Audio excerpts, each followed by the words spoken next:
Hello नमस्कार दोस्तों, स्वागत है आपका आपके अपने YouTube चैनल फ्यूचर गोल्स में।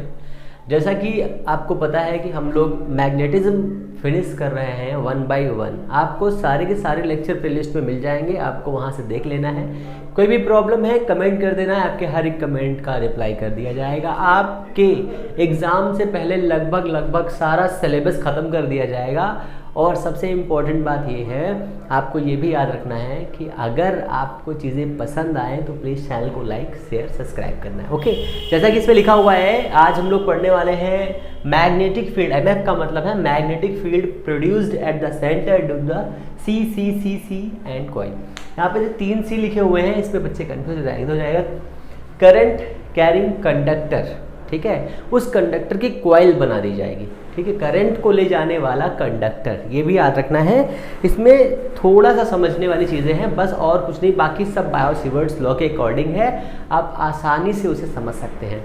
तो मैं 1 बाय 1 आपको स्टेप करके बताता हूँ, जैसा कि आपको समझ में आएगा। हमने मान लिया कि हमारे पास एक सिंपल वायर ये है, इस वायर में करंट फ्लो हो रही है, उसकी वजह से एक इसमें मैग्नेटिक फील्ड बनता है। उस मैग्नेटिक फील्ड की वैल्यू इधर इधर ऊपर नीचे सब जगह हमको फाइंड करनी रहती है। अगर हम वो वैल्यू फाइंड करते हैं तो हमें मालूम चलता है कि इस पर राइट हैंड थंब रूल काम करता है। अगर करंट ऊपर की तरफ है तो यहाँ पर देखिए मैग्नेटिक फील्ड अंदर की तरफ होगी और इसके इस तरफ बाहर की तरफ होगी। ठीक है, अगर ये वायर ऐसे कर लिया जाए और करंट इधर फ्लो हो रही हो तो ये इधर की तरफ हो जाएगी और ये इधर इस तरफ हो जाएगी। आपको ये चीज़ें याद रखनी है, बहुत ही सिंपल है, आप आसानी से कर सकते हो। मैं एग्जांपल कराऊंगा, आपको समझ में आ जाएगा।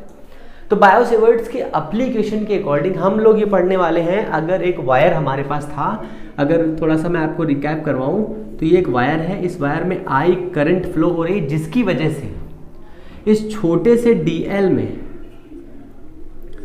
इस छोटे से भाग DL में एक मैग्नेटिक फील्ड बनता है। उस मैग्नेटिक फील्ड dB की वैल्यू कितनी होती है, तो उस मैग्नेटिक dB की वैल्यू होती है μ0/4πI DL sin θ/r²। इसके किसी एक लोकेशन पर, मान लीजिए ये वाली लोकेशन पर, इस लोकेशन पर इसकी वैल्यू इतनी होगी। अगर हमें टोटल मैग्नेटिक फील्ड चाहिए तो हम क्या करेंगे, हम इसका इंटीग्रेशन कर देंगे 0 से B तक और इसका करेंगे 0 से L तक, मतलब इस वाले पॉइंट से पूरी लेंथ तक कर देंगे तो हमारा B आ जाएगा। तो B कितना हो जाएगा, B इज इक्वल हो जाएगा μ0/4πI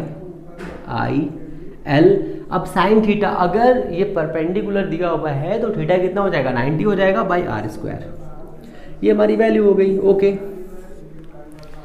अब 1 बाय 1 आपको चीज़ समझनी है। अगर हम इस वायर को पकड़ के मोड़ दें, अगर इस वायर को हम पकड़ के मोड़ दें, मान लीजिए ये वायर था, हमने इसको मोड़ दिया गोल करके, तो मोड़ के इस वाले पॉइंट को, इसका हमने नाम दे दिया A, इसका नाम दे दिया P, तो इन दोनों को मिला दिया।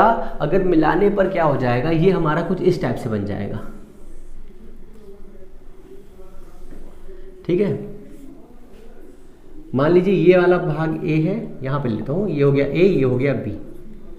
ठीक है, ऐसा कुछ हो गया। अब हमें इस वाले सेंटर पर मैग्नेटिक फील्ड चाहिए। सपोज करते रहिए आप, हमको यहाँ पर मैग्नेटिक फील्ड निकालना है। वो कैसे निकालेंगे, बहुत ही सिंपल है। जैसा हमने इस वाले फॉर्मूले में अप्लाई किया था वैसा ही इसी फॉर्मूले में अप्लाई कर देंगे। अब देखिए यहाँ पर करंट P से A की तरफ जा रही थी, तो इसका नाम रखिए P। तो करंट ऐसे फ्लो होगी, ये होगी करंट की डायरेक्शन। अगर करंट ऐसे घूम रही है, देखिए ये हमारा फिंगर है, तो वो किधर होगा, मैग्नेटिक फील्ड बाहर की तरफ होगा, तो ये हो जाएगा पॉइंट।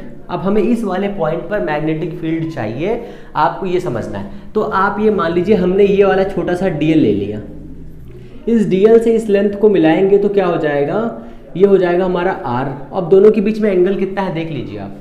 अगर आप थोड़ा सा दिमाग लगाएंगे तो मान लीजिए ये DL है और इस पर ये सेंटर है यहाँ पर, और इसके बीच का एंगल कितना है, 90 डिग्री। तो साइन 90 कितना हो जाएगा, 1 हो जाएगा। तो वहाँ से वैल्यू इसकी खत्म हो गई। अब आपके पास क्या बचा, DL बच गया, म्यू बच गया, पाई बच गया, R बच गया। तो इसकी वैल्यू को सॉल्व करते हैं। तो ये हमारा हो गया DB, μ0 हो गया, 4π हो गया। ओके, इसकी वैल्यू 10 टू पावर कितनी होती है, -7। ठीक है, ये भी आपको याद रखना है। अब ये हो गया I भी हो गया, I से कोई मतलब नहीं, करंट से भी फ्लो हो रही है, I हो गया। अब DL की जगह पर हम क्या रखेंगे, DL अभी रख लेते हैं, फिर क्या हो जाएगा R²। ठीक है ना, इतनी वैल्यू बहुत ही सिंपल तरीके से समझते रहिए। अब हमें यहाँ पर क्या करना है, अब हमें चाहिए पूरे की पूरी मैग्नेटिक फील्ड, मतलब टोटल। तो बी कितना हो जाएगा, इंटीग्रेशन करेंगे 0 से बी तक, ये करेंगे 0 से एल तक। अगर हम 0 से एल तक करेंगे तो आपको समझ में आ रहा है नहीं, गोल गोल सा हो गया है, सर्कुलर हो गया है। अगर ये सर्कुलर हो गया है तो हमारा सर्कुलर डीएल कितना होता है, ये होता है 2 पाई, जितनी इसकी रेडियस होगी r,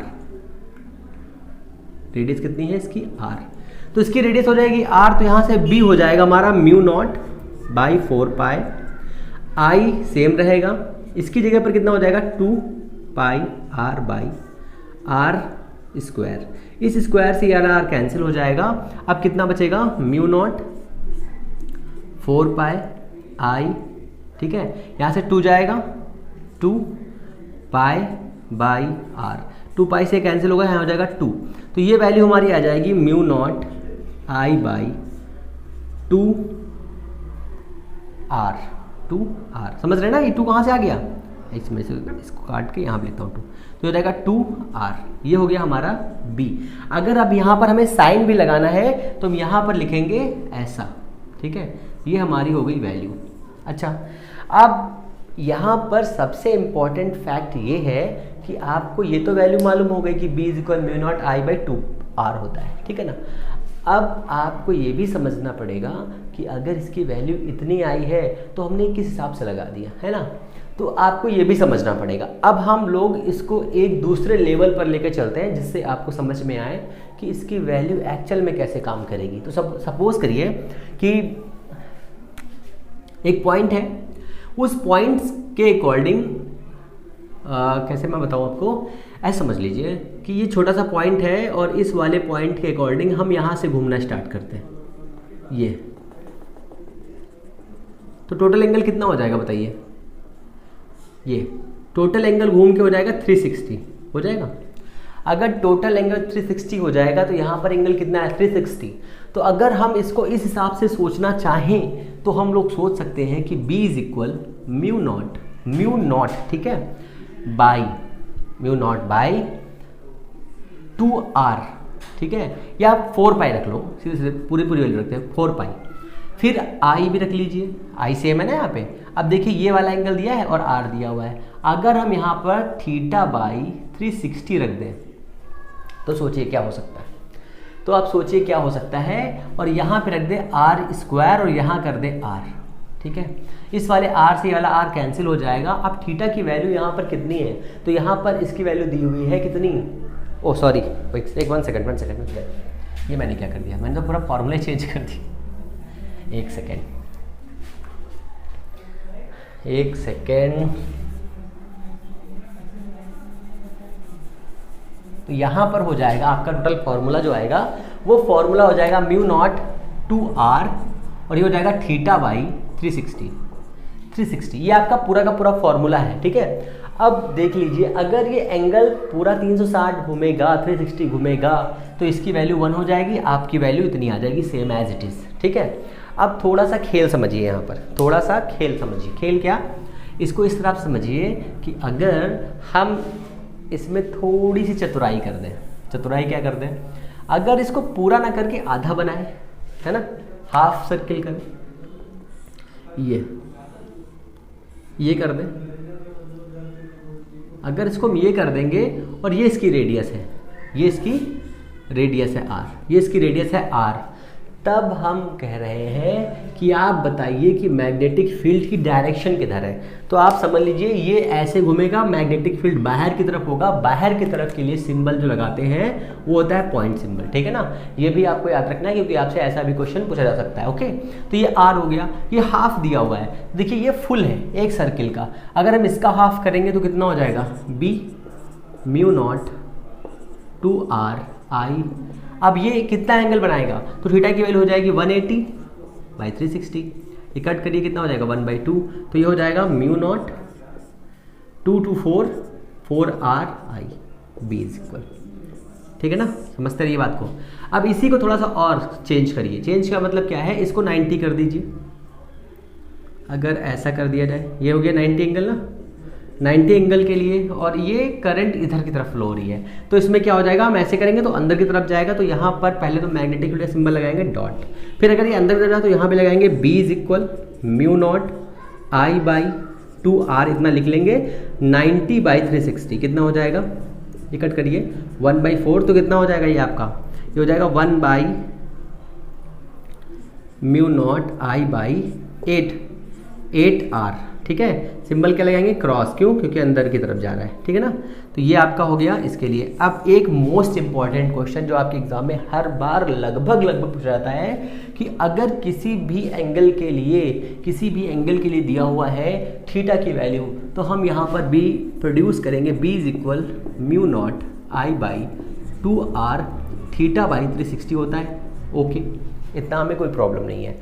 अब हमें पता है यहाँ पर थीटा क्या है, यहाँ पर है थीटा एंगल, तो हमें पता है एंगल एक्चुअल में क्या होता है। ठीक है, कोण एक्चुअल में क्या होता है, तो कोण बराबर चाप बटे त्रिज्या, ये आपको पता है। ठीक है, तो कोण बराबर चाप मतलब जो इसकी, ऐसे बताता हूँ, सपोज करिए ये इसकी रेडियस है R। ठीक है, ये इसकी रेडियस है, ये इसकी रेडियस है R, ये भी रेडियस है R, ये इसकी आर्क है। ठीक है, इसको हमने नाम दे दिया S, ये एंगल हो गया थीटा। तो थीटा इज इक्वल होता है आर्क बाई रेडियस।